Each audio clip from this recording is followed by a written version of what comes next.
चुनाव आयोग सितंबर के प्रथम सप्ताह में बिहार विधानसभा चुनाव की घोषणा कर सकता है। इसको लेकर आयोग ने अपनी तैयारियां तेज कर दी है। निर्वाचन विभाग के सूत्रों के अनुसार पिछली बार की तरह इस बार भी 3 फेज में सभी 243 सीटों पर चुनाव संपन्न होने की संभावना है। चुनाव के ऐलान के साथ ही राज्य में आदर्श आचार संहिता लागू हो जाएगी।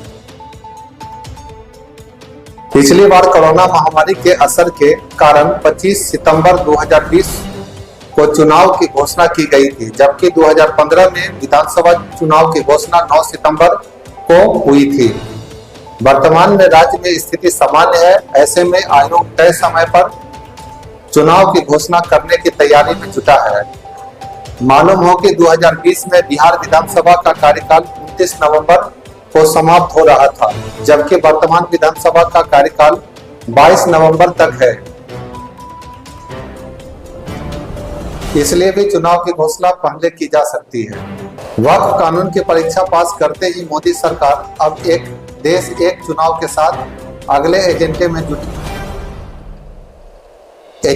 जुट गई है। मंगलवार को इस मुद्दे पर संयुक्त संसदीय समिति की 7 घंटे की मैराथन बैठक होगी, जिसमें न्यायविद और कानूनी विशेषज्ञ शामिल होंगे। इस मुद्दे पर एक वेबसाइट भी लॉन्च करने की तैयारी है, ताकि देश भर में व्यापक चर्चा कर आम राय तैयार की जा सके।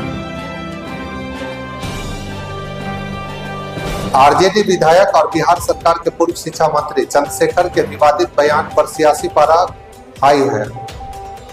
मोतिहारी में आयोजित अंबेडकर जयंती समारोह में शामिल हुए चंद्रशेखर ने केंद्रीय मंत्री जीतन राम मांझी का फोटो दिखाकर कहा कि ये पाखंडियों के बाप हैं, क्योंकि जब यह मुख्यमंत्री थे तो जिस मंदिर गए थे उसको गंगा जल से धुलवाया गया। आज उसी का जूठा पत्तल ये उठा रहे हैं।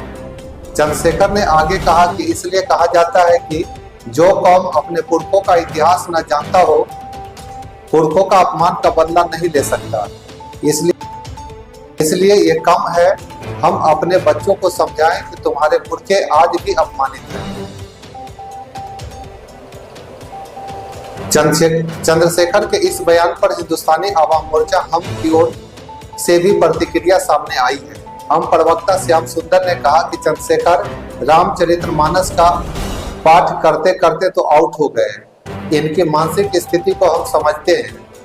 ये लालू यादव का वो राजनीतिक कुनबा है जो किसी भी दलित वर्ग के नेता को तवज्जो नहीं देते। इस वर्ग का कोई नेता बड़े फलक पर काम करने लगता है तो इनके पेट में दर्द होने लगता है। नौकरी मैन की होड़ में आगे निकलते नीतीश कुमार पहले स्वास्थ्य विभाग में 20,000 वैकेंसी, अब राज्य के 10 विभागों में खाली पड़े 50,000 पदों पर जल्द शुरू होगी बहाली की प्रक्रिया। सीएम ने दिया निर्देश, कहा बहाली पारदर्शी और समयबद्ध हो। आयोग को भेजी जा चुकी है 14,968 पदों की रिक्तियां, शेष के लिए जल्द पूरी होगी प्रक्रिया। मुख्य सचिव ने सभी विभागों को चेतावनी दी है कि दोषी या सुस्ती से काम करने वाले अधिकारियों की पहचान कर उन पर तत्काल विभागीय कार्रवाई की जाएगी। लालू प्रसाद की एम्स से छुट्टी, अभी 10 दिन रहेंगे दिल्ली में। राजद के राष्ट्रीय अध्यक्ष लालू प्रसाद इलाज के बाद दिल्ली में अपनी बड़ी बेटी डॉक्टर मीसा भारती के सरकारी आवास पर लौट आए हैं। यहाँ वह करीब 10 दिन स्वास्थ्य लाभ लेंगे, उसके बाद वह पटना लौट सकते हैं। नीतू राज बस के चालक दुष्यंत को 3 की संख्या में आए बदमाशों ने दिन दहाड़े घटना को अंजाम देते हुए बस वाले निकालने की विवाद के कारण गोलियों से भुना। यात्रियों से भरी बस को लेकर नीतू राज बस के चालक दुष्यंत मिश्रा जैसे ही 0 माइल पहुंचे, पहले से घात लगाए अपराधियों ने उन्हें सीट पर ही गोलियों से भून दिया।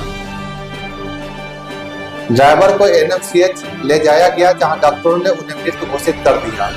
बस में सवार सभी यात्री अपनी जान बचाकर इधर उधर भाग निकले।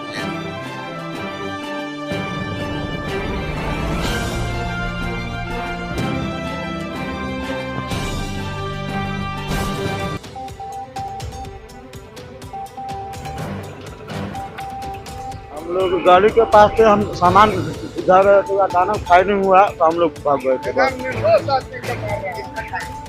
शीशा बस गाड़ी वाड़ी पर सब लोग फायरिंग किया। 5-6 गोली। नहीं हम सामान हम इधर पैदल था कि गाड़ी पैदल था